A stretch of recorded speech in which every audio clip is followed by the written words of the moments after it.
అమాయకులైనటువంటి టూరిస్టుల మీద ఈ ఉగ్రవాదుల దాడిని జనసేన పార్టీ, మా ప్రెసిడెంట్ గారు, మా మిగిలినటువంటి జనసేన నాయకులు అందరి తరఫున ముక్తకంఠంతో మేము ఖండిస్తున్నాం.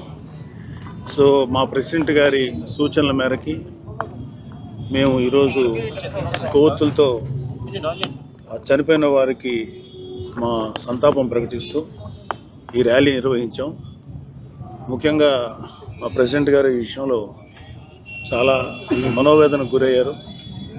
సో చనిపోయింది ఇన్నోసెంట్ సివిలియన్స్, వాళ్ళ మీద ఇలా దారుణమైనటువంటి ఈ యొక్క హత్యాకాండని మేము ముక్త కంఠంతో జనసేన తరఫున, జనసేన నాయకుల తరఫున మేము ఖండిస్తున్నాం. We request central government and we request government of India to take strong action. ఈ యొక్క ఉగ్రమూకల్ని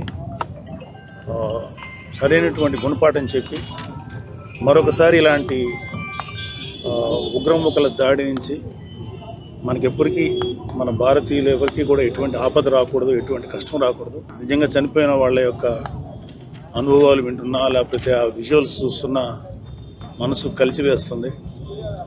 ఆ స్థానంలో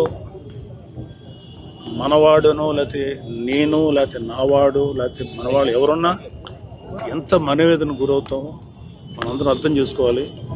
అది ఎవరికో జరిగింది కాదు, మన ఇంటిలో మన మీద జరిగిన దాడిగానే దీన్ని చూసుకొని మనందరం ప్రతిస్పందించాలని చెప్పి మా ప్రెసిడెంట్ గారు మాకు చెప్పడం వల్ల, ప్లస్ ఆయన యొక్క ఆలోచనలు మేము ముందుకు తీసుకెళ్తున్నాం. ఎవరైతే దాడి చేశారో వాళ్ళని తీవ్రంగా శిక్షించాలని చెప్పి గవర్నమెంట్ ఆఫ్ ఇండియాకి మేము అభ్యర్థిస్తున్నాం.